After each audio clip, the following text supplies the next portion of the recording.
தையிட்டு பிரச்சனை இந்த பிரதேசத்தில் பெரிய ஒரு பிரச்சனை. தையிட்டு பிரச்சனைக்கு விகார பிரச்சனைக்கு இந்த மாசத்துள்ளுக்கு தீர்வு கொண்டு பழகிறதுக்கு தீர்மானம்.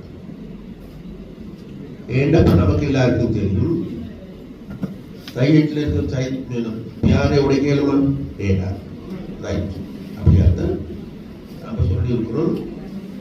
உங்களுக்கு வியாரைக்குரிய காணியை ஒதுக்கி கொண்டு மிச்ச காணியெல்லாம் ஜிஎஸ் ஒப்படைங்க சொல்லு ஜிஏ ஒப்படைங்க ஜிஏ டிஎஸ்க்கு ஒப்படைப்பார். டிஎஸ் சொல்லட்டும் காணி உண்மையாக எல்லாமே போயிட்டு பாருங்க தானுடைய காணி இருக்குதா இல்லையா. காணி இருக்கின்ற காணிகளுக்கு அவர்களுக்கு பெற்றுக் கொடுக்கறதுக்கான நடவடிக்கை எடுக்கிறதுக்கு இருக்கிறோம். அப்படியே அதாவது மக்களுடைய சொந்தமான காணிகளுக்கு உள்ளால வியாரை வந்திருக்குமாக இருந்தால் அதற்கு ஒன்று மாற்று காணிகள் அல்லது அதற்கான நட்டையீடு கட்டாயம் அரசாங்கத்திலே சரி யாராலையும் வழங்கியா. இதுதான் இப்போ நம்ம எடுத்திருக்கின்ற முடிவு. இல்லைன்னு சொன்னா இப்ப நம்ம எல்லாம் விரும்பினால் விரும்பாவிட்டாலும் இந்த பிரச்சனையை வந்து உங்களுக்கு எல்லாருக்கும் தெரியும். தையிட்டு பிரச்சனை வச்சு எல்லா பக்கத்திலையும் அரசியல் செய்யறதுக்கு அது இனவாதத்தை தூண்டுறதுக்கு மதவாதத்தை கடந்த வாரம் கொண்டு பெரிய டீம் ஒன்று வாரத்துக்கு பெரிய டீம்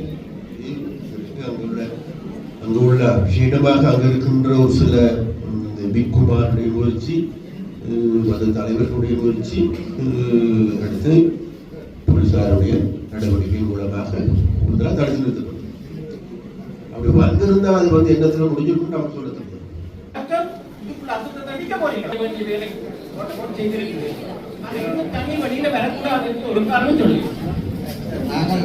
இந்த விடயத்துல நாங்க அந்த வெள்ள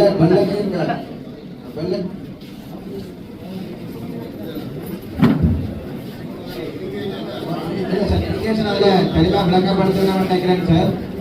நாங்கள் வெள்ள நீர்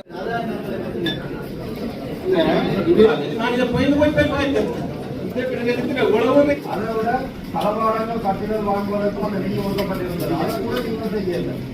அது எங்களுடைய இந்த வழிவடத்துக்கு வர திட்டம் வந்து இந்த அரசு அதிகாரிகளால் திருப்பி அனுப்பப்பட்டது.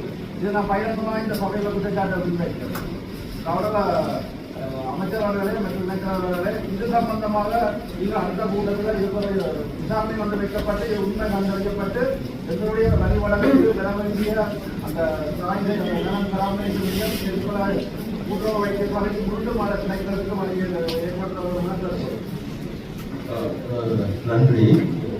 எல்லோருக்கும் வணக்கம். சீக்கிரமாக இன்றைக்கு இந்த உங்களுடைய டிசிசிக்கு வருவதற்கான காரணம் நமக்கு பொதுவாக தெரியும். இன்றைக்கு எதிர்வரும் காலங்களில்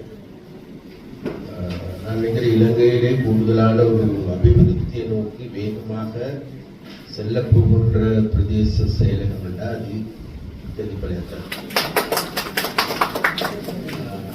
அதில் இன்றைக்கு அரசாங்கத்தால் பெரிய வேலை திட்டங்கள் முன்னெடுக்கப்பட்டு வருது.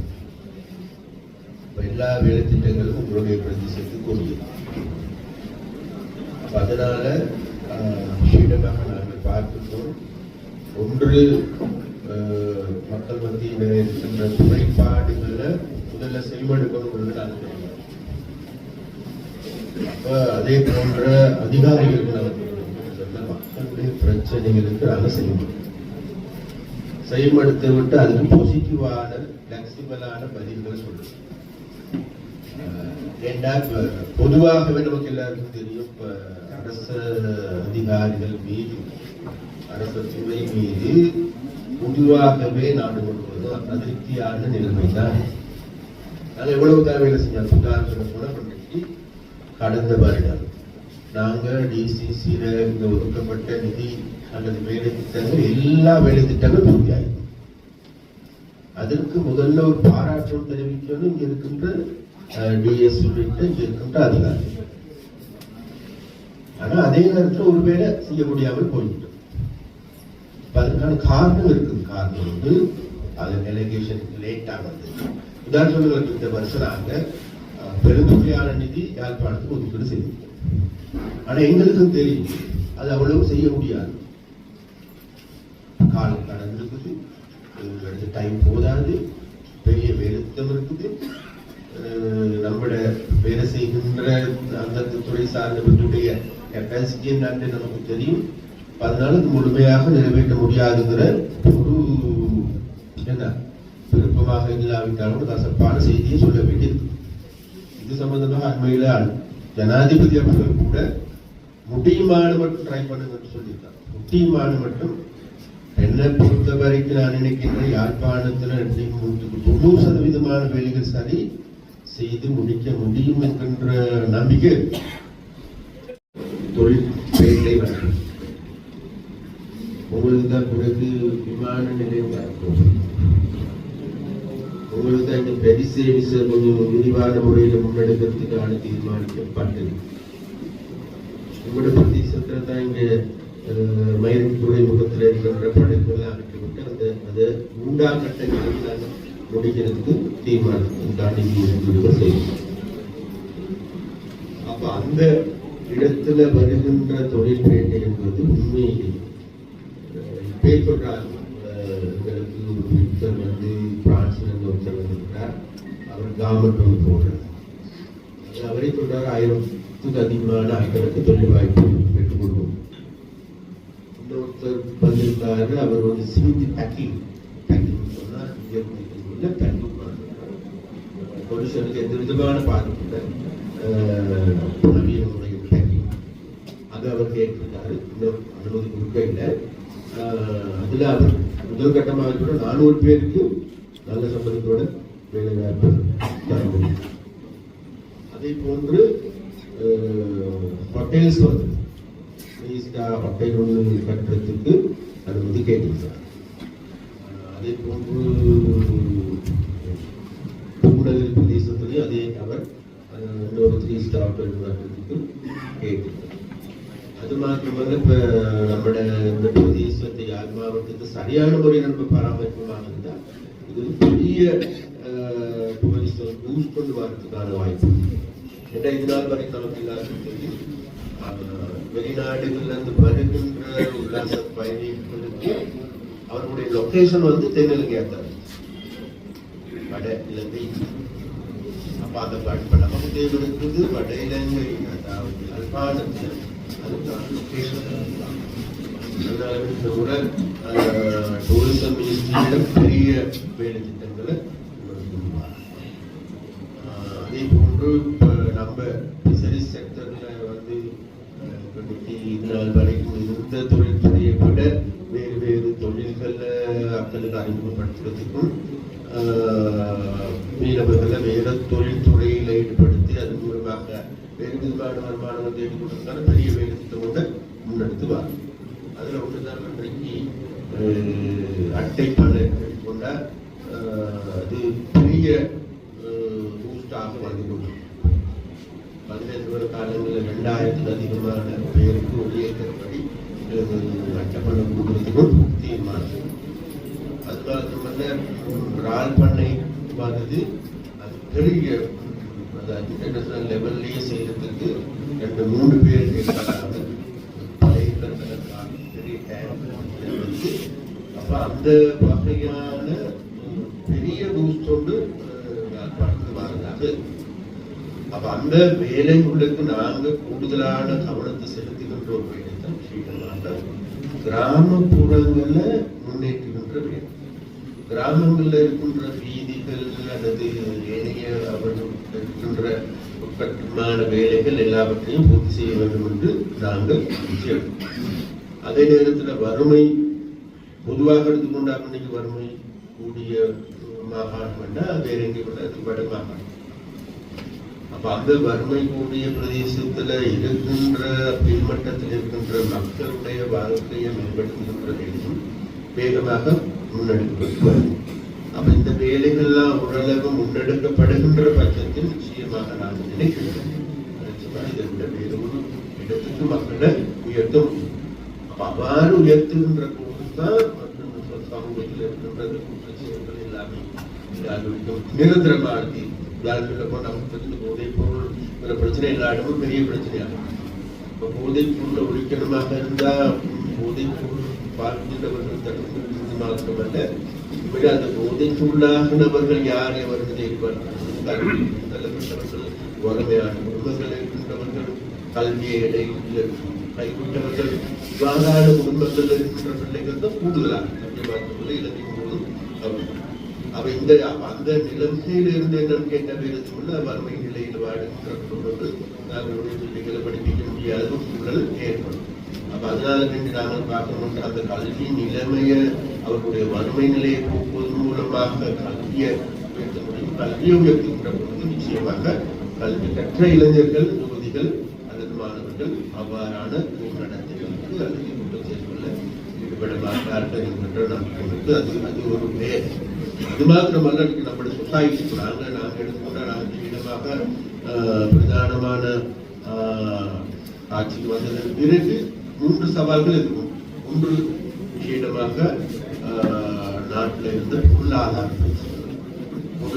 தலைமையிலான நிலைமை வங்கிகள் தலைமையிலான நிலைமையில் இருந்தது, டாலர் எடுத்துக்கொண்டால் தலைமையிலான நிலைமையில் இருந்தது, அல்லது பங்கு சந்தை எடுத்துக்கொண்டால் தலைமையிலான நிலையில் இருந்தது. இன்னைக்கு எல்லாமே ஓரளவு ஸ்டேபிளாக. அப்ப பொருளாதாரத்துக்கு வேறு அதிகமான வளர்ச்சி கொண்டு வராவிட்டாலும் கூட நாங்கள் ஒரு ஸ்டேபிள் கொண்டு வருகிறோம். அதோட ஐஎம்எஃப் நிபந்தனைகளும் இருக்குது. மனதிராக ஐஎம்எஃப் நிபந்தனைகள் என்பது உண்மையிலே ஒருவருக்கும் எங்களுக்கும் சாதகமானது அல்லது எல்லாத்தையும் தெரியும். வறுமை வேண்டும் என்று நாம் வேண்டிய அசுவசமை அதிகரிக்கின்ற பொழுது ஐஎம்எஃப் கிடையாது. நம்மளோட பிள்ளைகளுக்கு 6000 ரூபாய் ஒரு பணம் கொடுக்கணும், அது ஐஎம்எஃப் அது கிடையாது.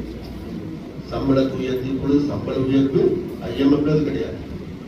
அப்ப அது அப்படியாப்பட்ட ஒரு நிலைமையில தான் நம்ம பெரிய ஒரு சவால்கள் முக்கிய வேலைக்கும் இல்லை. ஐஎம்எஃப் செல்ல வேண்டிய தேவை தெரியும். நம்ம நாட்டு எந்த உருவாகி இல்லை. அப்ப இவ்வாறான ஒரு நிலைமையில தான் நம்ம நாடு இருக்குது. அதனால பொருளாதாரத்தோடு நம்ம மறுபக்கம் உங்களுக்கு எல்லாருக்கும் தெரியும், நம்மளோட சமூகத்தினுடைய இருப்புகளுக்கு உண்டான பெரிய சமூகத்தினுடைய செயல்கள் அதிகரிச்ச ஒரு நிலைமை காணப்படுகிறார். பாதாள பூர்த்தியோட செயற்பாடுகள் அதிகமாக காணப்படுகிறார். அது மிக அமைப்பு ரீதியாக அமைக்கின்ற ஒரு செயற்பாடாகும், ஸ்தாபனமயப்பட்ட ஒரு செயற்பாடாகும். அதனால அதையும் தனிகளுக்கான நடவடிக்கைகள் ஓரளவு இவ்வாறான ஒரு நிலைமையில தான் கடந்த காலங்களில் நம்ம இப்போ ஒரு 6-7 மாதங்களாக இந்த அரசாங்கம். அப்ப அது உள்ளுக்கு நான் பார்க்கணும் முன்னாடி கேட்டால் 5 வருடங்கள் முடிகின்ற பொழுது இன்றைக்கு இருக்கின்ற நிலைமையை விட வேறொரு இடத்துக்கு நாட்டில் கிராமத்தில் இருக்கின்ற மக்களையும் உயர்த்த வேண்டும். அப்ப அந்த செயற்பாடுகளுக்கு இந்த ஒருங்கிணைப்பு என்பது மிக மிக முக்கியமானது. அதனால தேசிய பிரச்சனை பேச தேவையில்லை.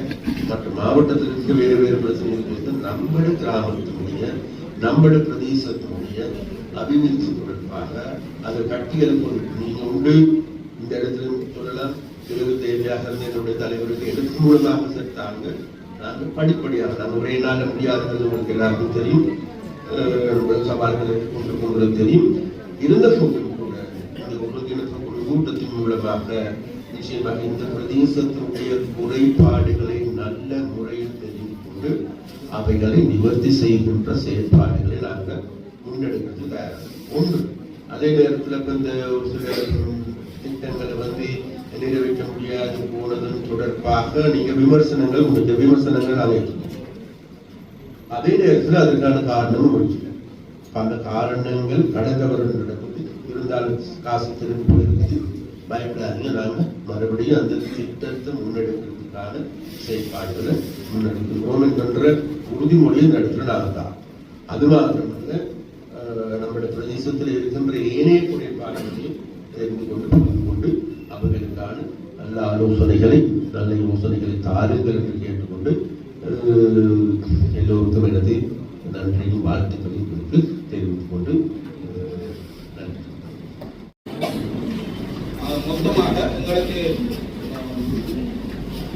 2375.9.5 9530 என்னுடைய ராணுவ குடியிருப்பு பகுதி பலாலி ராணுவ குடியிருப்பு பகுதிக்கான ஏக்கர் காணி வந்து இருக்கு. மொத்தமாக கிளஸ்டராக 108.68885 ஏக்கர் காணி வந்து இருக்குது. கிளஸ்டர் கேம்ப்ஸ் சொல்லக்கூடிய அந்த கேம்ப்ஸ்கள் இந்த வகையில் மொத்தமாக வந்து 20 பிரிவுகள் வந்து விடுவிக்கப்படாமல் முழுமையாக விடுவிக்கணும் என்ற பகுதியாக பாடசாலைகள் இன்னமும் விடுவிக்கப்படாத பாடசாலைகளாக உள்ளன. பலாலி சித்தி விநாயகர் வித்தியாலயம், காங்கேசந்துறை ஆசிடிஎம் பாடசாலை, காங்கேசந்துறை சிங்கள மாவட்டம், பலாலி டிடிஎம் பாடசாலை. இதில் பலாலி சித்தி விநாயகர் வித்தியாலயம் வந்து அந்த வேலி எடுக்காத விடுவிக்கப்படாத நிலையில் 5 கிராம அலுவலர் பிரிவுகள் விடுவிக்கப்பட்ட நிலையில், இன்னும் விடுவிக்கப்பட்ட நிலையில் ஏற்கனவே பட்டைகளிடம் உருவாக்கப்பட்ட நிலையிலையும் இந்த வேலி கிட்டத்தட்ட 3 கிலோமீட்டர் வேலி வந்து முன்னகத்தை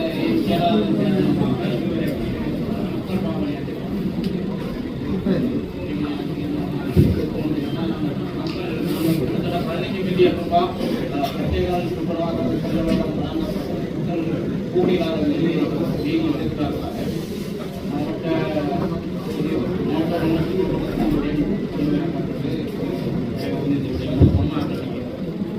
எடுக்கிறார்கள். கிராம மக்கள் நிலங்கள் 234 ஏக்கர் விதிக்கப்பட்டது.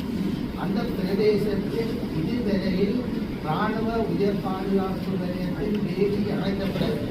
ஆனால் ராணுவத்தில் பகுதி செய்து காலை 7 மணிக்கு பதவி செய்து 5 மணி மட்டும் உள்ளுக்குள் இருப்பதற்கான அனுமதி வழங்கப்படவில்லை. ஆனால் ராணுவ உயர் பாதுகாப்பு வேலி அடைக்கப்படாமல் அந்த பிரதேசத்திற்கு மக்கள் நம்பி விவசாயம் செய்வது தொடர்ந்தும் மக்கள் எப்படி போய்வார். இந்த ராணுவ வேதிய அடைத்தால் மக்களினால் இந்த வேலை திட்டங்களை முன்னெடுக்க முடியும். ஆனால் இந்த ராணுவ வேதியை அழைக்குவதன் மூலம் மக்களில் விவசாயம் செய்வது, வீடு குடியேற்றம் செய்வது, வேலைய பெயர் செய்வதற்கு நல்ல நிலையாக இருக்கும் என்று கூறிக்கொள்ள முடியும். நன்றி.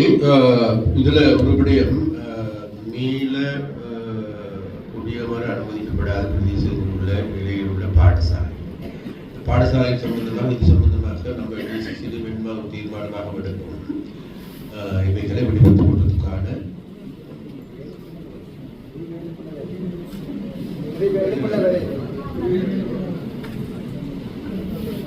இல்லை இந்த மாதிரி விடயங்களை நீங்க மறுபடியும் போடும்பொழுது டிசிசிக்கும் போடும் பிரச்சனை தானே.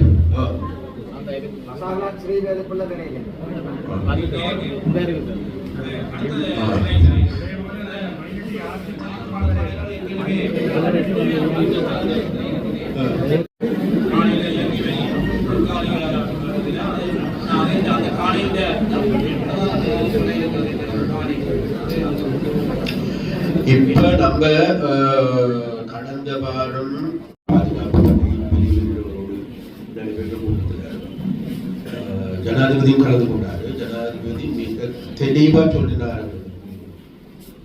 அதாவது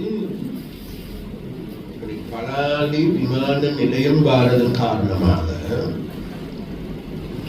அத்தியாவசியமாக அந்த துறைமுகத்துக்கு தேவையான காணிகளை தவிர்த்து, அதே நேரத்தில் இந்த பிரதேசத்தில் ஏதோ ஒரு ராணுவ முகாம் இருக்கத்தானே வேணும், அந்த ராணுவ முகாம் தவிர்த்து மற்ற காணிகள் எல்லாத்தையும் விடுவிப்பதற்கான ஏற்பாடுகளை செய்யும்.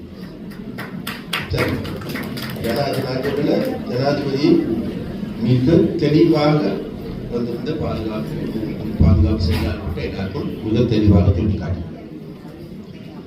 அந்த வகையில் இப்ப பாதுகாப்பு பிரிவினர் தாங்களுக்கு தேவையான காணி சொன்னா அவங்க எவ்வளவு கேட்டால் அவ்வளவு கொடுக்கறது இல்லை. நாங்க அது தெரிந்த நமக்கு அதற்கான காணிகளை விடுத்து ஏனைய காணிகள் எல்லாவற்றையும் விடுவிக்கிறதுக்கான முடிவுகள். அதுல கொஞ்சம் காலதாமதங்கள் ஆகுதுன்னு கேட்டா, இப்போ உங்களுக்கு எல்லாருக்கும் தெரியும் நினைக்கிறேன், KK ஸ்டோர்ல இருக்கிற கொஞ்சம் காணிகள் கடந்த 3 வாரங்களுக்கு முன்பு விடுவிக்கப்பட்டது. விடுவிக்கப்பட்டதன் பிறகு அந்த பிறகு நிறைய எறும்புகள் கிடைச்சு கோடிக்கணக்கான பெருமதியான எறும்புகள். இப்ப போயிட்டு பாருங்க எங்க இருக்குதா? கொஞ்ச நாள் அவங்களை எதிர்த்து சொன்ன ராணுவ கேம்ப்ல போயிட்டு எடுத்தோட ஆக்கள் எல்லாம் இந்த மாதிரியான பிரச்சனைகள் கொஞ்சம் இருக்கு. அதனால நாங்களும் பார்க்கணும் கேட்டால் விசேடமாக ஆக்கள் மக்களுடைய காணிகளை கொடுக்க வேண்டுங்கிறதுல எந்த விதமான மாற்று கருத்து கிடையாது, கொடுக்கும்.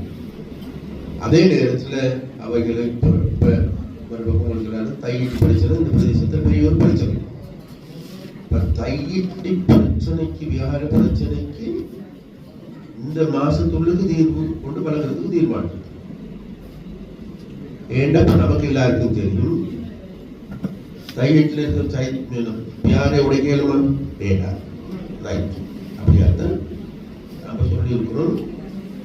உங்களுக்கு வியாரைக்குரிய காணியை ஒதுக்கி கொண்டு மிச்ச காணியெல்லாம் ஜிஎஸ் ஒப்படைங்க சொல்லுங்க. ஜிஏ ஒப்படைங்க, ஜிஏ டிஎஸ்க்கு ஒப்படைப்பார்.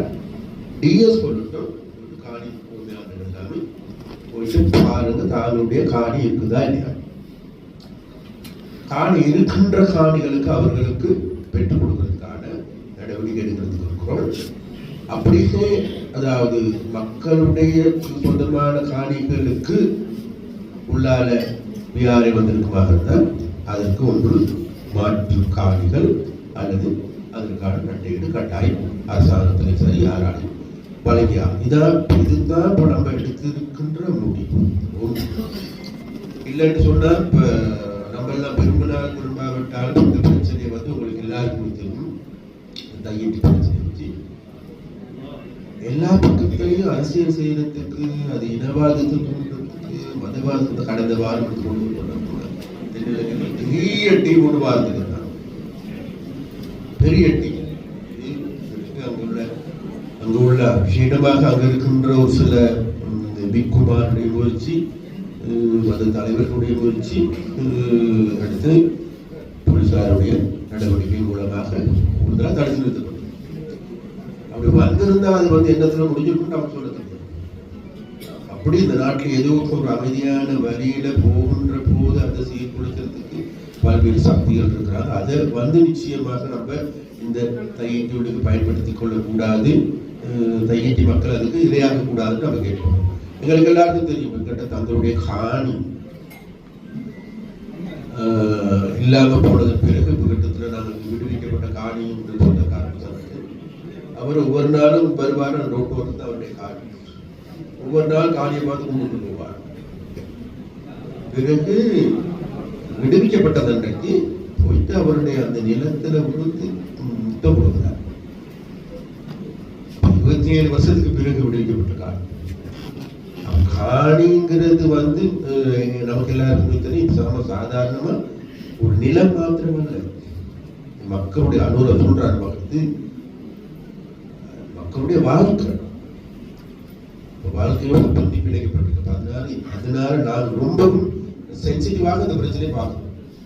அதே நேரத்தில் யதார்த்த சூழ்நிலையும் நாங்கள் கவனத்தில் கொண்டு இதில் இருக்கின்ற பிணக்குகளை தீர்த்து கொள்றதுக்கு சுமூகமான முறை நடவடிக்கை எடுத்திருக்கிறோம். அதனால இன்னும் ஒரு மாதம் கூட போகாமல் போகலாம். இப்போதையும் கூட முடிவுக்கு வந்திருக்குது. இப்போ அதை நாங்கள் தலை விட்டு கொடுத்து போட்டு டிஎஸ் கையில் கொடுக்கறதுக்கு தான் இருக்குது. அதன் பிறகு நாங்கள் இந்த பிரச்சனைக்கு விஷயமாக தையீட்டு விட்டது பிரச்சனை முடிவு காட்டுவோம். இரண்டாவதாக அந்த வேறு பிரச்சனை அதிகப்பட்டிருக்குது. கூடிய சீக்கிரம் அகற்ற சொல்லியிருக்கு. அகற்றியதன் பிறகு அங்க இருக்கின்ற விவசாயம் செய்கின்றவர்களுக்கு விவசாயம் செய்யலாம். அதே நேரத்தில் அதுல வீடுகள் கட்டுறதா இல்லையா நம்ம பிறகு தீர்மானிப்போம். ஆனா தற்காலிக கொட்டீர்கள் அமைத்துக் கொள்ள முடியும் கூடிய வகையில தீர்மானத்தை இந்த புராணமும் கூட அதுக்கு இலக்கம் தெரிவித்திருக்கிறாங்க. அப்ப அந்த வகையில அந்த 2 பிரச்சனைகள் நாங்கள் அவ்வாறு தீர்வு காண்போம். அதனால் அடுத்ததாக பாடசாலைகள் இன்னமும் உயர் பாதுகாப்பு வளையம் என்று கூறிக்கொண்டு இராணுவத்துடைய பாதுகாப்பு இருக்குமாக இருந்தால் அவைகளை விடுவிப்பதற்கான நடவடிக்கை நாங்கள் பார்ப்போம். இது சம்பந்தமாக உண்மையிலேயும் ரைட், இது சம்பந்தம் நாங்கள் கூடுதலான கவனத்தில் எடுக்கிறோம். இந்த பிரச்சனைகளை நாங்கள் கூடுதலான கவனத்தில் எடுக்கின்றோம் என்று இந்த இடத்துல விஷயமாக நாங்கள் இதில் ஒரு தீர்மானமாக எடுப்போம். ஒன்று, தையீட்டு பிரச்சனைக்கு தீர்வு காணவும். ரெண்டாவது, அந்த வேலி அமைக்கப்பட்டிருக்கின்ற வேலி அகற்றிவிட்டு மக்களுக்கு விவசாயம் செய்வதற்கான இடமளிக்கணும். அதே நேரத்தில் சின்ன இடங்கள், கொஞ்சம் நிறைய இடங்கள் இருக்குது, ராணுவத்தால் அங்கே தடுத்து வைக்கப்பட்டு அவைகள் அனைத்தையும் விடுவிப்பதற்கான நடவடிக்கை எடுப்போம் என்கின்ற இந்த கூட்டத்தினுடைய தீர்மானமாக எடுப்போம். நாங்கள் சமூகம் கூடுதலான கவனத்தை செலுத்தணும். மீண்டும் ஜனாதிபதியுடைய கவனத்தில் பிரச்சனையை கொண்டு வர இந்த மாதம் அங்கே காத்து தொடங்கினா முழு பிள்ளைகளும் புழுதிவாரி இறங்கிடும். ஒரு மிகவும் ஒடுங்கின நிலப்பரப்பு வசாவலான் சென்ற குழந்தைங்க கிரௌண்டில் தான் அந்த பள்ளிக்கூடம் பல ஆண்டுகளாக இயங்குது. அதுக்கு மிக அண்மையில தான் அதுக்கு நிரந்தர இடம் இருக்குது. அதுதான் ஆகக்கூடாது. மற்ற பாடசாலையில் மிக குறைவு. நீங்கள் விடுபட்ட பாடசாலையில் பார்த்தா 400 பிள்ளைகள் இருக்கிறது. வெளிப்பட மாவட்டத்தில் பசாவலாண்ட கிரௌண்டில் அதோட தான் டொய்லெட். அது மனம் சரியான பிரச்சனை. பிள்ளைகளுக்கு மிகப்பெரிய சுகாதார எதிர்பார்ப்போட மிக அதிகளவிலான வெப்பம் காற்று காலத்தில் பிரச்சனை. உடனடியாக அதுக்கு ஏதாவது ஒரு தீர்வு கிடைத்தால் அந்த பிள்ளைகள் ஆரோக்கியமானவர்களாக இருப்பார். அதுவும் பிரைமரி ஸ்கூல் 400 பிள்ளைகள் இருக்கிறார்கள். நம்ம எடுக்கேஷன் யாரும் இருக்கிறீங்களா? சம்பந்தம் ஏதாவது நடவடிக்கை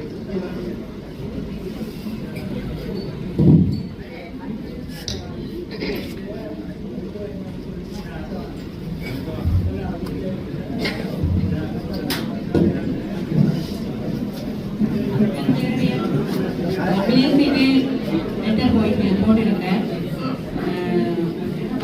தங்கிட்டு 75 மீட்டர் தூரத்துல அந்த பாடசாலை இடம் இருக்கு.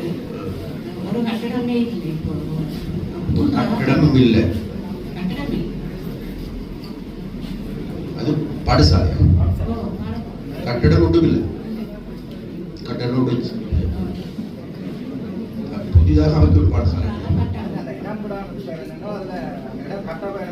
சரியான மிகவும் ஒரு பெரிய நிலப்பரப்பிலே மிக வசதி குறைந்த கொட்டகைகளை தான் பல ஆண்டுகளாக நல்ல செலவுடன் உண்டாயிருக்கு. அதோட பசாவலான் மாவித்தியாலயங்களுக்கு முழு கிரௌண்டுக்காக வர முழு இதுகளும் உறுதிகளும் அந்த பள்ளிக்கூடத்துக்கு தான் கிடைக்கும். அந்த பிரச்சனையை கொஞ்சம் நம்மளோட கல்வி எடுக்கேஷன் பக்கம் கொஞ்சம் கவனத்தில் எடுங்களேன். கவனத்தில் எடுத்து இது சம்பந்தமாக உண்மையிலேயே எங்களுக்கு ஒரு அறிக்கையோடு தந்தாலும் பரவாயில்லை. அல்லது இது நான் சொல்ல நீ எஜுகேஷன் மினிஸ்ட்ரிக்கு எழுதுனீங்கன்னா தான் அவங்க உடனடியாக கவனத்தில் செலுத்துவாங்க. அது ஒன்று. ரெண்டாவது, இப்போ கிளீன் ஸ்ரீலங்காவில் எல்லா பாடசாலைகளுக்கு இந்த மனசல் கூட மனசல் கூடம் இல்லாத பாடசாலைகளுக்கு கிளீன் ஸ்ரீலங்காவிலையும் அவங்களோட வேலை திட்டமே இருக்குது. மனசல் கூடங்கள் கொடுக்குது. என்கிட்ட இதுகள் சம்பந்தமாக நம்மட விஷயமாக டிஎஸ்க்கு தெரிவிக்கின்ற அதே நேரத்திலே எங்களுக்கு தெரிவிக்க சொல்றேன். நிச்சயமா இது இனிமேல் இதுகளை ஏற்றுக்கொள்ள முடியாத பிரச்சனை.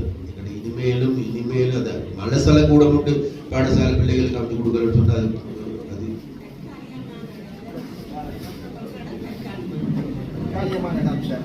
அதுல சாத்தியங்கள் இந்த மனசல கூடங்களெல்லாம் நிரம்பி விட்டார். அதனாலதான் அந்த துர்மணம் பெறுது. அதாவது மிக ஒடுங்கின பிறந்த ஒரு நீளமான இதுல பிள்ளைகள் நிறைய இருக்கிறார். சயின்டிஸ்ட் பண்ணா தெரியுது. அதில் பிள்ளைகள் கல்வி கற்கவே முடியாததுலாம் கல்வி கற்கிறார். அதுக்கு ஆப்ஷனா வேற எதுவும் பாடசாலை இருக்குது?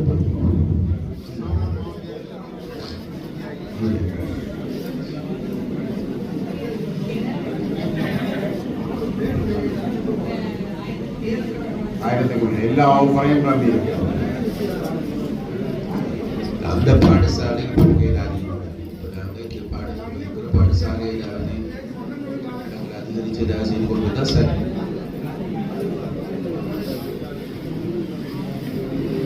சரி, கூடுதல் நாங்கள் கவனத்தில் எடுக்கிறோம். சரியா?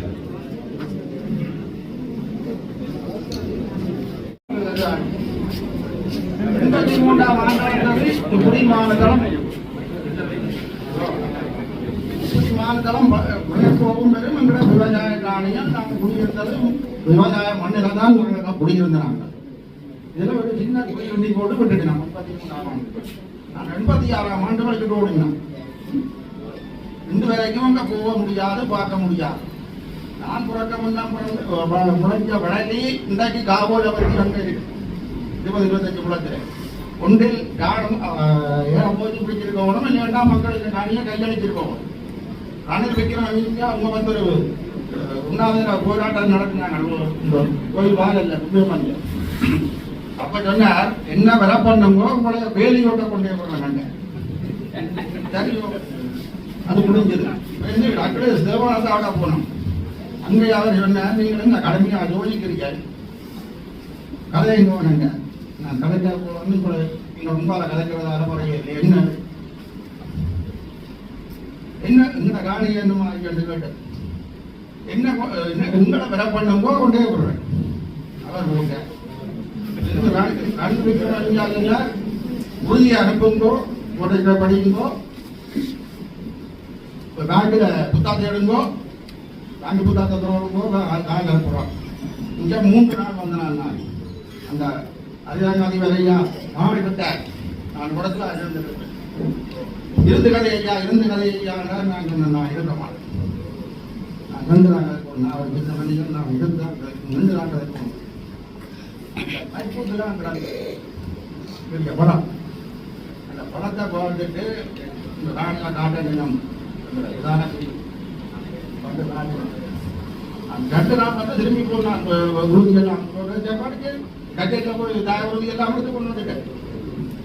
அப்போ இதெல்லாம் கேட்டுனா மதியாம என்ன செய்ய போறாரு. நான் சொன்னது காணி வேணும். நாங்கள் வாங்கின விலைக்கு தான் நாங்கள் காணிக்கு உறுதி காசு தெரிவிக்கணும். நாங்கள் அதை ஏற்க மாட்டோம். இன்றைக்கு தான் காணி 40-50 ரூபா. அன்றைக்கு ஒரு மைலடி படிக்கணும்னா நீங்கள் படித்தேன். 75 லட்சம் கேட்டதான் ஒரு காணி, ஒரு பரப்பு. நாங்கள் வாங்க போவோம்.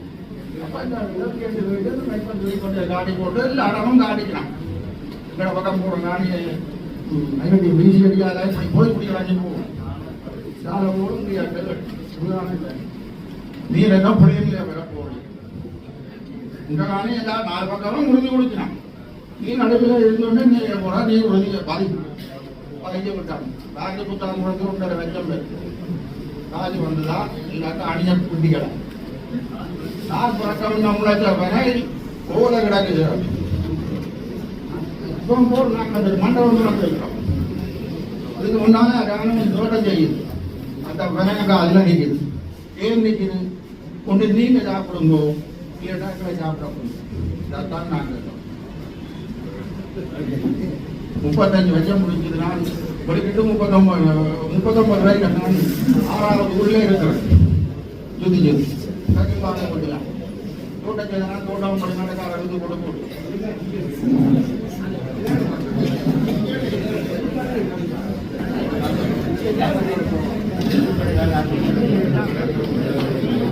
காவோல இதில் கொடுத்து விட்டா கட்டோட்டம் போ அங்கே முதல் போகும்.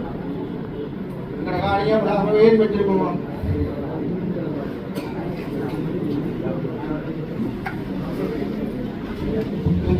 சரி ஐயா, சரி சரி. நிறுவனம் வந்து கலைக்காத மண்டபத்தில் 3 மணி லங்கம் கிடக்க மயிலடியில் எங்கட பிள்ளையா 3 நான் கைகாலிக்க போட்டேன். அவைக்கோ வருதற்கு 3-4 குறைந்திருக்கு.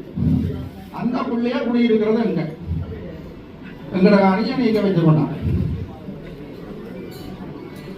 நான் கேட்காவையா சொல்லிக்கிறோம், ஐயா நீங்க கலைச்சது நாங்கள் ஏற்று போட்டுருவோம்.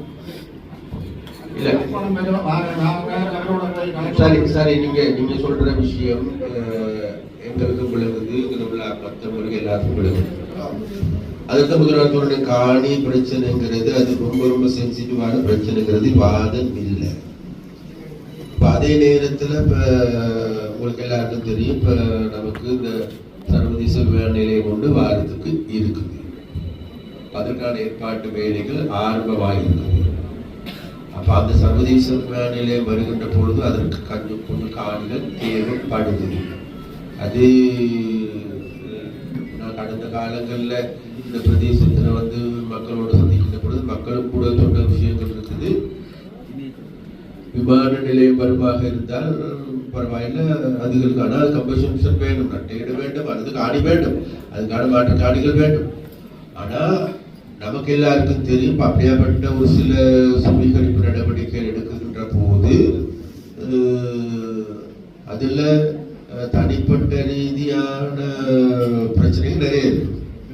அப்ப இதுகளை நாம எல்லாருமே சேர்ந்து இதை விட கொஞ்சம் ஆறுதலாக விஷயம் அந்த காணி இல்லாமல் போயிருக்கின்றவர்களோட நேரடியாக சந்திச்சு கதைச்சு இப்ப டிஎஸ் கூட சொன்னாங்க அண்மையில் வந்து ஒரு தனியான கமிட்டி உண்டாமைச்சு இதற்கான விரிவான உரையாடல் நடத்தி அந்த விரிவான உரையாடலின் மூலமாக எங்களுக்கான நட்டையீடு அல்லது மாற்று காணி வழங்குறதுக்கான நடவடிக்கை எடுப்போம். அதுதான் இப்ப இருக்கின்ற தீர்வு. அதே நேரத்தில் உங்களோட காணி விடுவிக்கக்கூடிய இடங்கள்ல இருக்குமா அதை விடுவிச்சுதான் அதில் பிரச்சனை.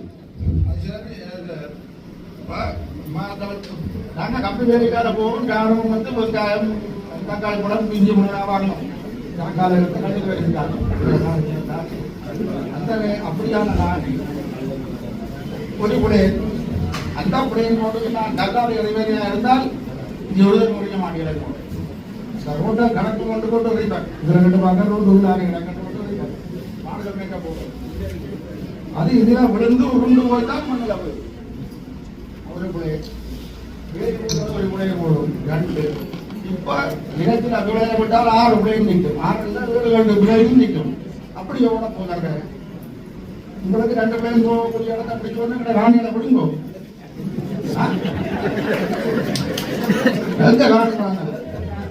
எங்க காணி வாங்கலாம் என்ன விலைக்கு வாங்கலாம் உறுதி முடிச்ச வரைக்கும் எத்தனை மாதம் தார தந்திகளா தார புத்தா நான் சொன்னாங்க கொஞ்சம் வந்த போது பண்ணி மணிக்கு வச்சுட்டு புதிர் போகணும் அந்த அதிகாரம் கூட கொஞ்ச நேரம் உங்களுக்கு தெரியும் மார்க்கெட் வெளியே நீதியான காய் தெரியும் கவலைப்படாது 12 அப்புறம் இப்போ கோபேக்கனாக இருக்கிறேன்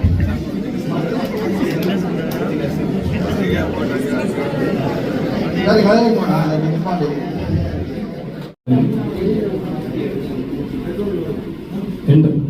85ஆம் ஆண்டு இலங்கை அரச சட்டப்படி 808 பேர்களுடைய காணிகளை விமான நிலைய விஸ்தரிப்புக்காக சுவீகரித்து எடுக்கப்பட்டது, ரிசர்வ் பண்ணி எடுக்கப்பட்டது. அடுத்த தொடக்கம் அந்த காணிகளுக்கு நஷ்ட ஈடு பெறுவதற்கு நாம் பல வகையிலும் முயற்சி செய்தோம். 2002 யுத்த நிறுத்த காலத்திலே நம்முடைய மதிப்புக்குரிய தற்போது ஆளுநராக இருக்கின்ற வேதநாயகன் அவர்கள் அரசு அதிபராக இருக்கின்ற போது ஆளுநராக சுரேந்திரன் இருந்தார். அவரிடம் இதுவரை நாங்கள் ஒரு மகஜரை கொடுத்த பொழுது உடனடியாக நஷ்டம் தருவதற்கு ஓமன்றார்கள். அன்றைய தினம் நான் சொல்லியிருந்தேன், நஷ்டஈடு பெறுவதற்கு மதிப்பீட்டு குழு ஒன்றை கூட்டுங்கள், அரசு சார்பாகவும் பொதுமக்கள் சார்பாகவும் அந்த மதிப்பீட்டு குழுவிலே அங்கத்தவர்களை செய்துங்கள். ஏழை எளிய மக்களுடைய காணிகள் தான் சுவீகரிக்கப்பட்டிருக்கின்றன. ஆகவே இலவச சட்ட ஆலோசகர்கள் இதுவரை அரசாங்க தரப்பு பிரதிகளாக நியமியுங்கள்.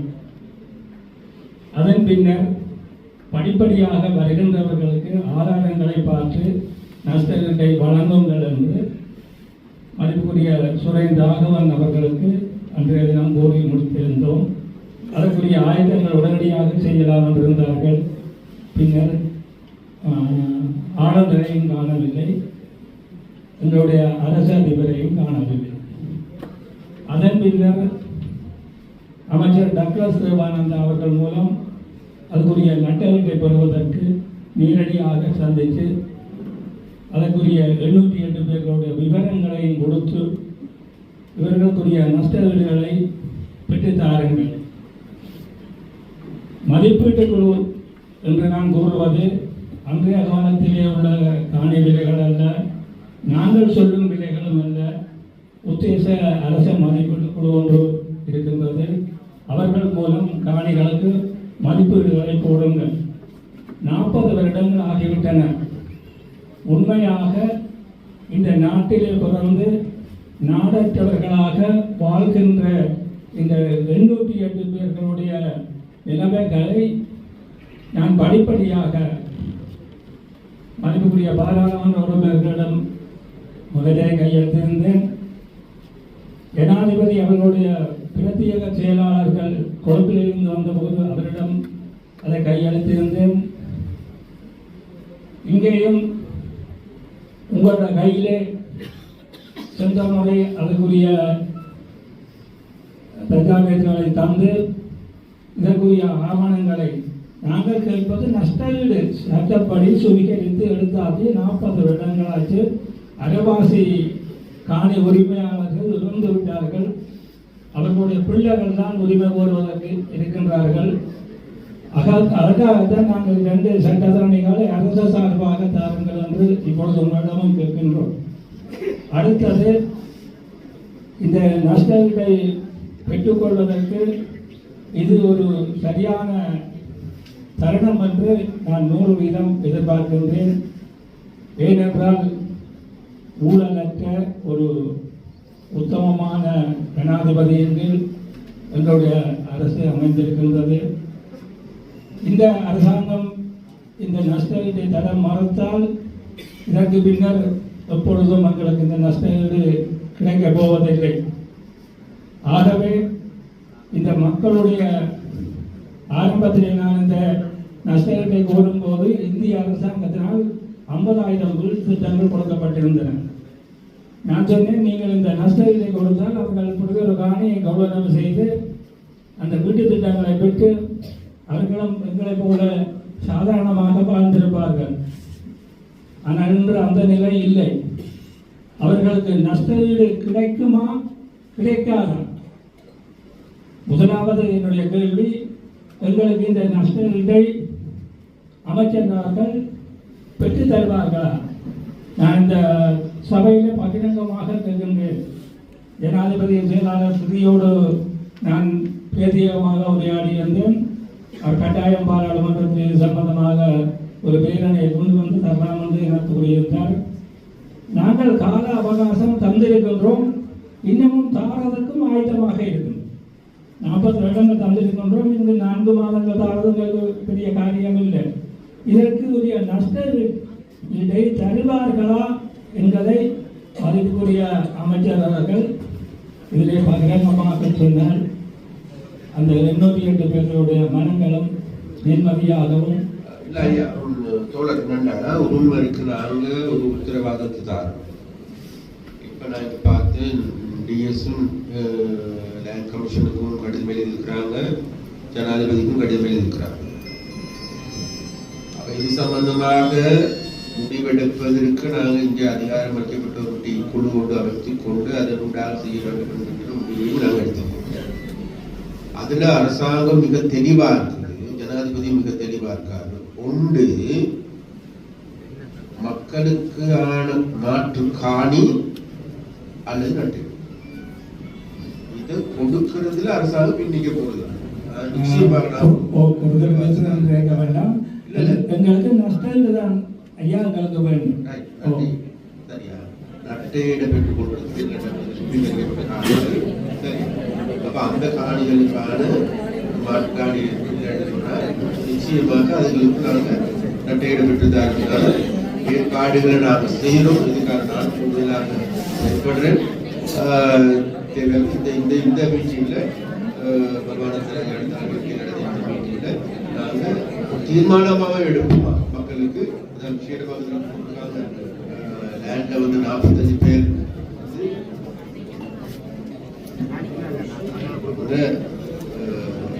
தரையில அவங்களுடைய கத்தி ஒரு செட்டில்மெண்ட்டுக்கு வர வேண்டியிருக்கு. இருந்த போதிலும் கூட அதுல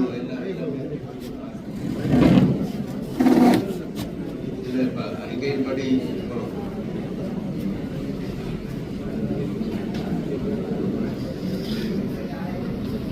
சரி, நிச்சயமா நாங்கள் இதுகளுக்கான நடவடிக்கை இதுகளுக்கு துரிதப்படுத்துவோம். நன்றி தோழர்.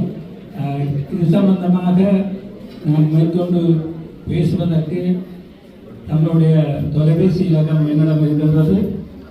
நான் தொடர்பு கொள்வேன். ஆகவே நீங்கள் விபடியமாக என்னுடைய தொலைபேசி இலக்கமும் உங்களிடம் இருந்தால் நீங்கள் நேரடியாக தொடர்பு கொள்ளலாம், அல்லது பிரதிய செயலாளர் சிறி அவர்களுடன் தொடர்புகளை கொள்ளலாம். இந்த மேற்கொண்டு நடவடிக்கைகளுக்கு மிகவும் நன்றியுள்ளவனாக இருக்கின்றேன். நன்றி, வணக்கம். ஜனாதிபதி ரணில் விக்ரமசிங்க இந்த காலம் கொண்டு எங்களுடைய ஆலயத்தை சூழ பகுதிகளை விடுவிக்க வேண்டும் என்று பல வேண்டுகோள்களை விடுத்திருந்தோம். அந்த வேண்டுகோளின்படி இராணுவ அதிகாரிகளுடைய எங்களுடைய முயற்சியினாலே எங்களுடைய கிராமம் அந்த ஆலயத்தை சூழலை உட்கம்பி அமைத்து தந்தால் தாங்கள் அந்த பாதையை திறந்து விடுவோம் என்பதை கூறியிருந்தார்கள். அதற்கமைய நாங்கள் எங்களுடைய செலவில் கிராம மக்களுடைய செலவில் அந்த ஆலயத்தை சூழ உட்கம்பி வேலிகள் போட்டு அந்த ஆலயத்தை புனருத்தாரணம் செய்து கொண்டிருக்கின்றோம். ஒவ்வொரு மக்களும் தங்களுடைய துன்பங்கள் துயரங்களின் காரணமாக இங்கு கூடியிருக்கின்றோம். எங்கள் அடியின் சிறு வயதில் இருந்த காலம் கட்டுவன் சந்தையில் வாழ்ந்த நாங்கள் மயிலிட்டி வசாபலான் பாதை இதற்கு இராணுவ பலாலி ஏர்போர்ட்டுக்கு அந்த அளவு காணி போதுமாக இருக்கும் என்று அடியனுடைய ஒரு கருத்து. இந்த கட்டுவன் சந்தையிலிருந்து வசாபலான் போகின்ற பாதையிலிருந்து சூழ உள்ள மக்களை சுபிட்சமாக வாழ இந்த அரசாங்கம் உதவி செய்ய வேண்டும் என்று எங்களுடைய வேண்டுகோள். அடுத்து எங்களுடைய ஆலயத்திற்கு செல்வதற்கு அது பொது பாதை, அந்த பாதையை ஒரு ரோட்டை போட்டு எங்களுக்கு அந்த ஆலயத்தை எதிர்கின்ற ஆகஸ்ட் மாதம் 29ஆம் தேதி கும்பாபிஷேகம் செய்ய இருக்கின்றோம். அதற்கு வேண்டிய உதவிகளை செய்து வேண்டும் என்று வேண்டிக் கொள்கின்றோம். ஒவ்வொரு மக்களும் வலி வேதனைகளோடு தான் இங்கே வந்து இவ்வளவு நேரம் பார்த்து கொண்டிருக்கிறார்கள். ஆகவே ஒவ்வொருவருடைய வேதனையும் வலியையும் நாங்கள் புரிந்து கொண்டு அவர்களுடைய மனங்களை எல்லாம் சாந்தப்படுத்த வேண்டும் என்று எங்களுடைய அரசாங்கத்திற்கு அன்பாக வேண்டுகின்றோம். வணக்கம். இந்த கோயில்கள் சம்பந்தமான கோயில்கள் பிரதேசங்களை விடுவிப்பு சம்பந்தமாக பேசியிருக்கிறோம். அது மாத்திரமல்ல, இங்கே இருக்கின்ற குருக்கள்மார் எல்லோருடையும் இங்கே இருக்கின்ற ராணுவ உயர் அதிகாரி ரொம்ப ஃபிளெக்சிபிளாக இருக்கின்ற மனுஷன் தான் தெரியுது. என்னை விட உள்ள நிறைய தொடர்பு இருக்கிறார்.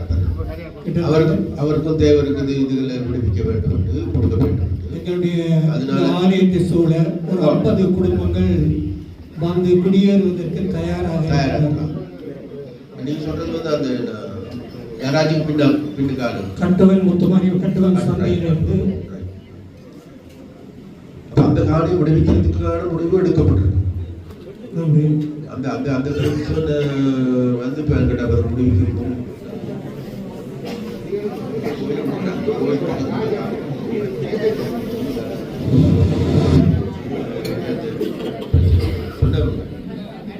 நான் இது மேலதிகமான கவனத்துக்கு எடுக்கணும்.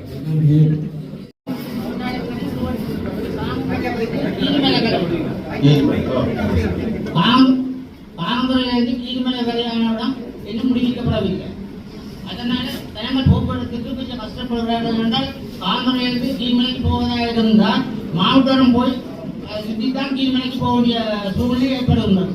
எனவே அந்த பாரம்பரிய கீழ்மலையுடைய ஒரு 1 கிலோமீட்டருக்கு உடற்பட்ட இடமாக தான் இருக்கின்றது. அந்த இடத்தை விட்டு தரும்படி மிகவும் பணியாக வருகிறது. இந்த பிரச்சனை சம்பந்தமாக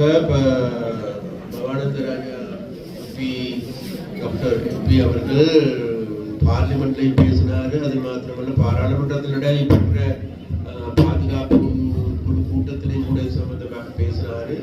அது மாத்திரமல்ல, அதுக்கு பிறகு கூட இங்க இருக்கின்ற ராணுவ அதிகாரிகளோட பேசியிருக்கிறாரு. இது அந்த நேரத்தில் ஆரம்ப கட்டத்தில் பேசுகின்ற பொழுது இது ஒன்றும் விடுவிக்க இயலாது அல்லது எங்களுக்கு பாதுகாப்பு வேண்டும் சொன்னார். முன்னாடி சொல்ல போன பலாலி வீதியும் கூட ஆரம்பத்தை சொன்னாங்க, திறக்கவே இயலாதுன்னு சொன்னாங்க. திறந்து விட்டுருக்கிறாங்க. சரியா? இப்ப மேலதிகமாக மதுகளை திறப்பதற்கான நடவடிக்கை எடுக்கப்பட்டிருக்கு. சரி, அப்ப அதனால வேண்டிய உங்களுடைய பிரதேசத்தில் இந்த கீழ்மலை பிரதேசத்தில் இருக்கின்ற பிரச்சனை நாட்டு என்னை விட கூடுதலா டாக்டர் பவானந்தராஜ் அவர்களெல்லாம் தெரியும். அவர் இதுல கூடுதலான அரசியல் இருக்கிறார். நிச்சயமாக நானும் இதுக்கு இன்வால்வ் இதை எப்படி நாங்கள் பெற்றுக் கொள்றது அப்படிங்கிற வேலையை நாங்கள் வேலைப்பாடை நாங்கள் பார்க்கிறோம். அதுக்கான உத்தரவாதத்தை நாங்கள் இப்ப கிருஷ்ணன் கோயில் மட்டும் போறதுக்கு ஒரு அனுமதி தந்துருக்காங்க. நாங்கள் தொடர்ந்து நாங்கள் கேட்டுக்கொண்டு இருக்கிறோம். போடுறதுக்குரிய அனுமதி தரவில்லை. அதே விரைவில் எடுத்துட்டு அடுத்து அந்த மெயின் ரோட திறக்கிறதுக்கு கடற்படை அதிகாரிகளோட கதைச்சிருக்கிறோம். விரைவில் அதனால் பாதுகாப்பு கவுன்சில் சம்பந்தமான சொல்லியிருக்கிறார்கள். நான் தொடர்ந்து அதை அறிவுறுத்தி கொண்டிருக்கிறோம். விரைவில் அதுக்கு நடவடிக்கை எடுக்கிறோம்.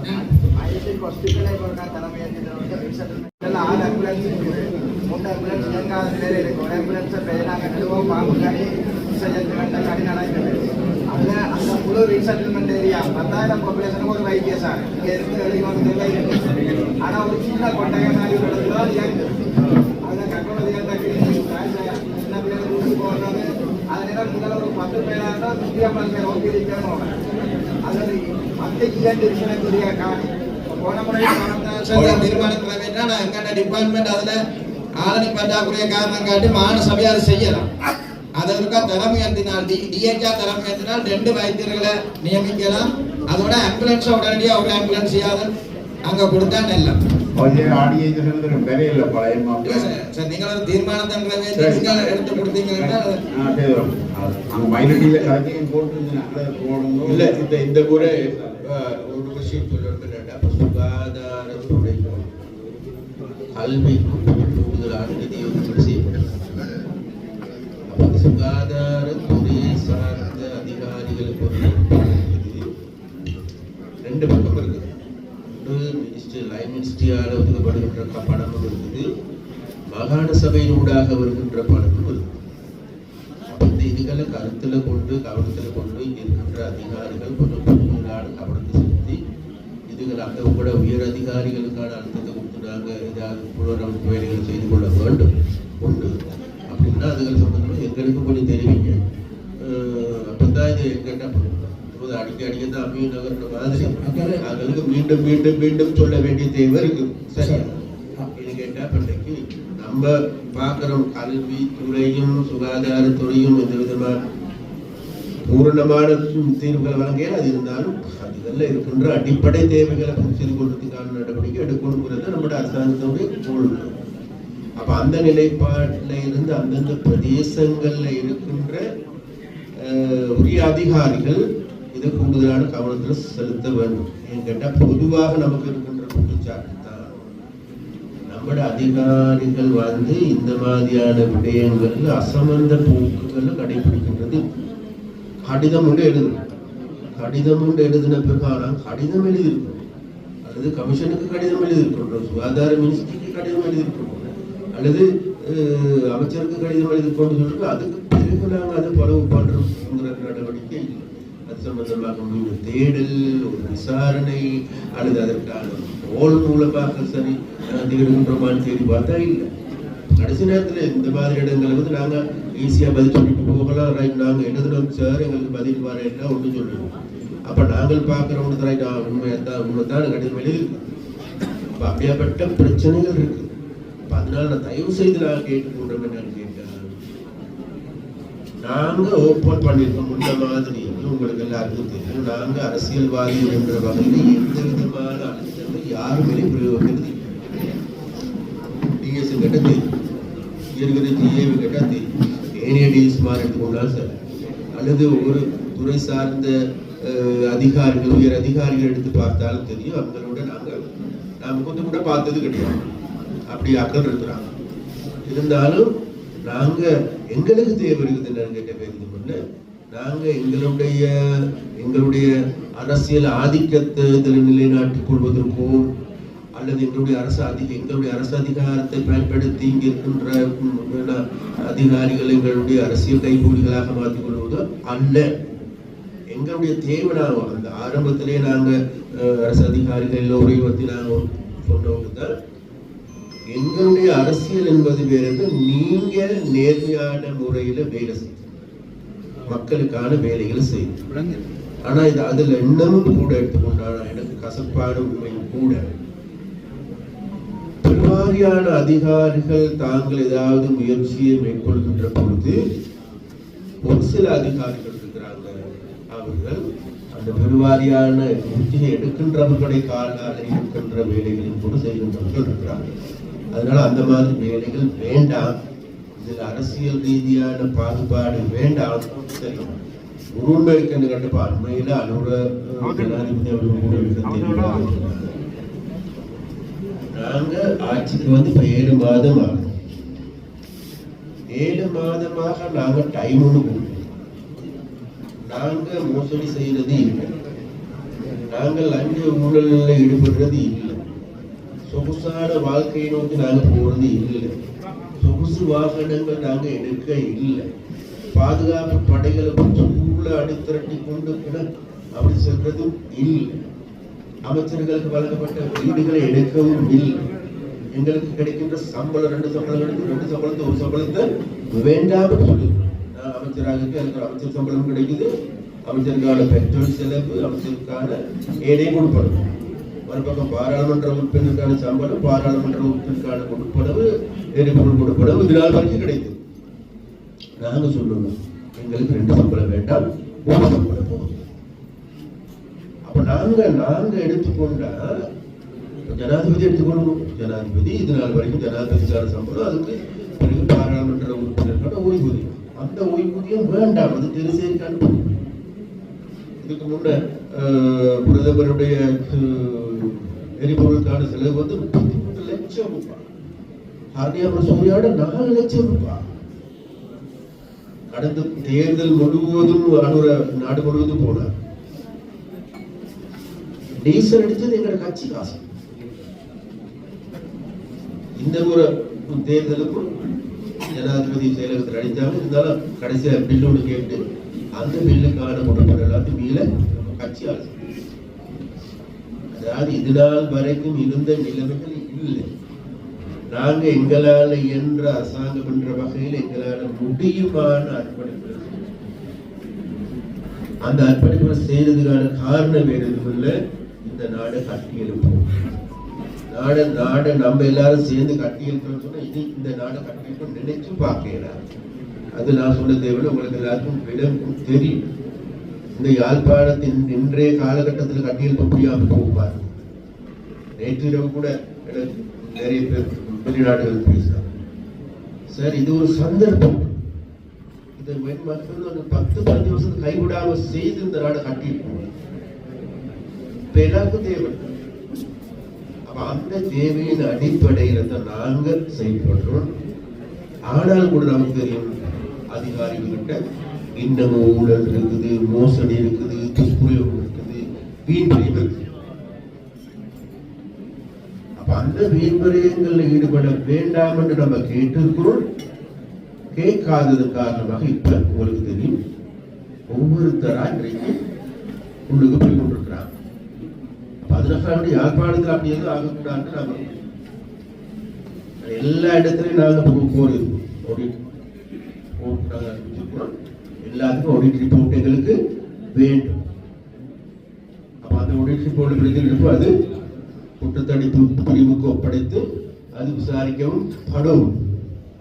ஒரு சில அதிகாரிகள் சாதாரண அதிகாரி ஒரு அரசியல்வாதியை விட பெரிய பணம் படைத்தவரை இப்படி வந்தது பணம். அவர் கஷ்டப்பட்டு உழைச்சிருந்தா பரவாயில்ல வச்சுக்கோங்க, பரவாயில்ல. ஆனால் விவசாயம் செஞ்சு உழைச்சிருந்தா பரவாயில்ல வச்சுக்கோங்க. ஆனால் வேறு வழியில் உழைத்திருந்தால் அது யாருடைய பணம்? மக்களுடைய பணம். நாங்கள் இன்றைக்கு மக்கள் இருக்கின்ற பணத்தை மிகவும் மிச்சப்பிடிச்சு நாங்கள் செய்கின்ற போது அதிகாரிகள் பிரயோகத்தில் ஈடுபடுவார்களா இருந்தால் இனிமேல் அதுக்கு அனுமதி அந்த இடத்துல நம்ம இருப்போம். அது ஒரு சில அதிகாரிகள் நினைக்கலாம், இல்லை அது வேற, எங்களுக்கு வேற அதிகாரம் இருக்குது, அதெல்லாம் கிடையாது. இன்னும் நமக்கு தெரியும், முன்ன இருந்த தலைவர்கள் வருகின்ற பொழுது இப்படி நடந்து கொண்டாங்க நமக்கு தெரியும். முன்ன இருந்த அமைச்சர்மார்களுக்கு முன்னால நம்முடைய அதிகாரிகள் இப்படி இருந்தாங்க நமக்கு தெரியும் தானே. நாங்க அதெல்லாம் எதுவுமே செய்யலையே. நாங்க உங்களுக்கு சுதந்திரமாக செயல்படுற போறோம். அது இல்லாம எங்களால் முடியுமான மட்டும் சம்பளத்தை அதிகரிச்சு, பேசிக் சேலரி அதிகரிச்சு, துண்டாங்கங்கள்ல இருந்ததெல்லாம் பேசிக் சேலரி அதிகரிச்சு. அது நாளைக்கு உங்களோட பென்ஷனுக்கு பெரிய ஒரு உதவியா இருக்கும். அடுத்த வருஷம் வரவு செலவு திட்டத்திலையும் சம்பளம் அதிகரிக்கும். நீங்களும் கேட்கல, இதுக்கு முன்னுக்கு நம்ம சம்பளம் கேட்டு போராடி அடிச்சு ஆர்ப்பாட்டம் செய்தால்தான் எங்களுக்கு சம்பளம் உயர்வடைச்சு. நம்ம அப்படி இல்லை. அப்ப நாங்க மக்களுடைய பிரச்சனைகளை நேர்மையாக பார்க்கின்ற ஒரு அரசாங்கம் என்ற வகையில அந்த அரசாங்கத்தால் முன்னெடுக்கிறது நடவடிக்கை வேறு இல்லை. இந்த பிரதேசத்தை முன்னேற்றம், இந்த குடும்ப கூடியிருக்கிறது இந்த பிரதேசத்தில் இருக்கின்ற பிரச்சனைகளை தேடி அலசி ஆராய்ந்து இந்த பிரச்சனைகளை தீர்ப்பது. மாவட்ட மாவட்டத்தை கட்டியல் அதுக்காக பெரிய நான் நினைக்கிறேன். ஒரு வருஷம் 2 வருஷம் பொறுப்பு பார்க்க யாழ்ப்பாணம் வேற இடத்துக்கு மாறதுக்கான வாய்ப்பு. அதோட வாயிலே சொல்றாரு கடந்த நேரத்தில் யாழ்ப்பாணம் என்பது தமிழர்களுடைய மரபுரிமை நிறைந்த நகரமாக மாற்றம். பிரவேசிக்கின்ற பொழுது வேறொரு காம்பீர தன்மை ஒன்று தெரிய வேண்டும். கிராமம் ஜெயசூரிய வருகின்ற பொழுது ஜெயசூரிய வந்து கேட்டார், எனக்கு நான் யாழ்ப்பாணத்துக்கு என்ன சொன்னேன், சனத் நீ போயிட்டு யாழ்ப்பாணத்துக்கு போயிட்டு யாழ்ப்பாணத்துல சர்வதேச கிராமம் இந்த 5 வருடம் முடிவதற்கு முன்னர் சர்வதேச போட்டியில் நமக்கு எல்லாருக்கும் தெரியும். இன்றைக்கு நான் தேடி பார்த்தேன், முல்லைத்தீவு, வவுனியா, மன்னார், யாழ்ப்பாணத்தை கூட கூடுதலான விளையாட்டுகள் திறமையான இளைஞர்கள் எல்லாரும் கைவிடப்பட்ட பிரதேசம். முல்லைத்தீவு யாரையும் பார்க்கிறோமோ நம்மதான் முல்லைத்தீவு வேலைக்கு கூட போயிட்டு ஒரு மாத்திரம் எப்படியாவது டாக்டராகி மறுபடி வரும். முல்லைத்தீவு பற்றி நம்ம நினைச்சு பார்க்கறது, வன்னியை பற்றி நினைச்சு பார்க்கறது, நம்ம கதையில சொல்லிக் கொடுக்கிறோம், கவிதை எழுதிக்கிறோம், வந்தாரை வாழ வைக்கும் வன்னிகளை சொல்லிக் கொடுக்கிறோம். ஆனால் அந்த வாழ வைக்கிற அவங்களோட வாழ்வையே இல்லாதொடிக்கின்ற வேலைகள்லாம் தடுக்கும். அதுகளுக்கு எல்லா பக்கமும் எங்களோட அரசாங்கம் என்பது நாம் எல்லா பக்கத்தையும் பார்க்கணும். எல்லாருடைய மென்டாலிட்டியை நம்ம தெரியவில்லை, உடனடியாக மாற்ற முடியாது. ஆயிரக்கணக்கான வருடங்களாக வளர்ந்து வந்திருக்கின்ற அந்த சிந்தனை தெரிந்தவர்கள் சொல்றால் இது இனவாத மதவாதம் என்பது மக்களுடைய மூலையில கரண்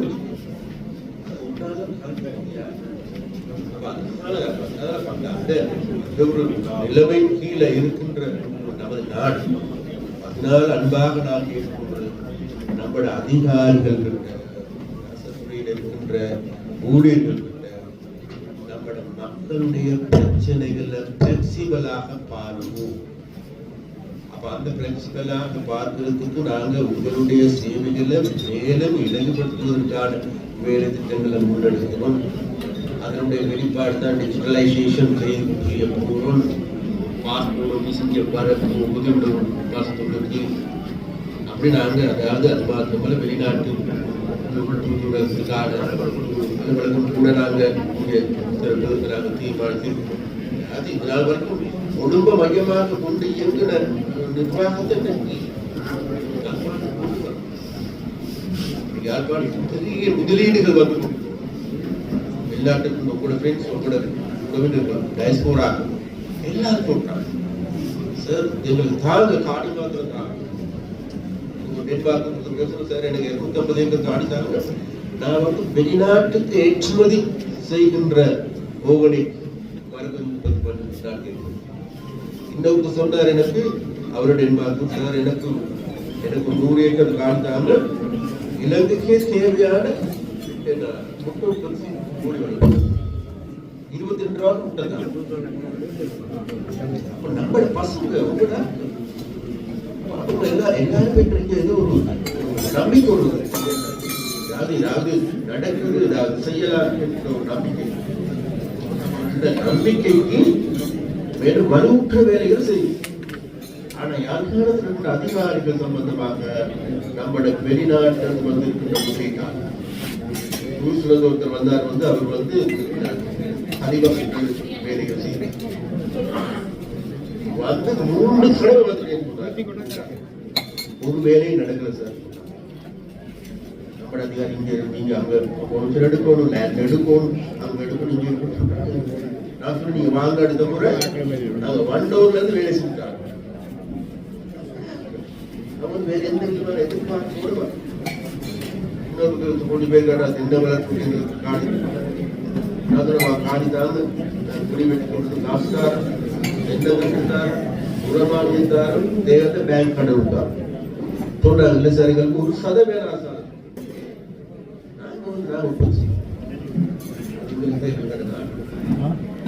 அப்படியாப்பட்ட ஒரு நடுநிலையில இருக்கின்ற மக்கள் வாராங்க, முதலீட்டாளர்கள் வாராங்க. உலகிற்கு 20 பேர் வந்திருக்கிறாங்க. 20 பேர் வருஷ கணக்கில் இழுத்தடிச்சுதான் இப்பதான் அவங்க அதிகாரிகளுக்கு வேலையை ஆரம்பிக்கிறார்கள். செய்யறது வேற பிள்ளைகள் நம்முடைய எதிர்காலம். நீங்கெல்லாம் இதை செய்யணும் கூட நம்முடைய எதிர்காலத்தை கூட அதனால அன்பாக நாங்கள் கேட்கிறோம். எங்களுடைய எந்த விதமான தலையீடு இருக்காது. நீங்கள் சுதந்திரமாக இயங்கலாம், சரியா? ஆனால் அந்த சுதந்திரத்தை துஷ்பிரயோகம் பண்ணுகின்றார்கள். நாங்கள் சும்மா வச்சிருக்க சோதனைங்கிறது கொண்டு நன்றி. எனக்கு ഡെങ്കിലെ 10 വർഷമായിട്ടുള്ള ഡെങ്കിലെ ഉദ്യോഗസ്ഥരെ 2 பேர் விசேட ரெவன்யூ அப்ரூவலால் நிரந்தரமாக்கப்பட்டிருக்கிறார்கள். எங்களுக்கு யாழ் மாவட்டம் ஃபுல்லாக 28 பேருக்கு அதுக்கு நான் நன்றி சொல்கிறேன். அவர்கள் நீண்ட காலமாக வாலண்டியர்ஸாக கடமையாற்றவர். எனக்கு பல அரசாங்கங்களால் செய்ய முடியலை. இந்த அரசாங்கம் வந்த உடனே அவர்களை நிரந்தரமாக்கி இருக்கு. அதனால அவர்கள் நிரந்தர போஸ்ட்டுகள் எங்களுக்கு வந்திருக்கிறார்கள். உண்மையாக அதுக்கு நன்றி உங்களுக்கு. அதே மாதிரி சார் எங்கள் ஆம்புலன்ஸ் டிரைவர்ஸ் நிறைய நீண்ட காலமாக 55 டிரைவர்ஸ் இல்லாமல் இருக்கணும். கவர்னர் வரைக்கும் செய்தாலும் அது இதில் பப்ளிக் சர்வீஸ் கமிஷனில் எடுக்க வேண்டியதால் செய்ய முடியாமல் இருக்கு. நீங்கள் ஒரு விசேட அப்ரூவல் மூலம் ஒரு 50 டிரைவர்ஸையாவது டிபார்ட்மெண்ட்டுக்கு குறிப்பாக யாழ் மாவட்டத்துக்கு எடுத்து கொடுத்தால் எங்கள் ஆம்புலன்ஸ் எல்லாம் இயங்கு நிலைக்கு வரும். அதனால் மக்கள் சரியாக துன்பப்படினும் ஆம்புலன்ஸ்களுக்கு டிரைவர்ஸ் இல்லாதான். அதே ஒரு கால் நீங்கள் செய்தீங்கன்னா சார் எங்கள் நன்றி சார், எல்லோருக்கும் நன்றி. தெல்லிப்பளை பிரதேச ஒருங்கிணைப்பு குழு கூட்டம் இன்றைய தினம் தெல்லிப்பளை பிரதேச செயலக கீழ்ப்போர் கூடத்தில் இடம்பெற்றது.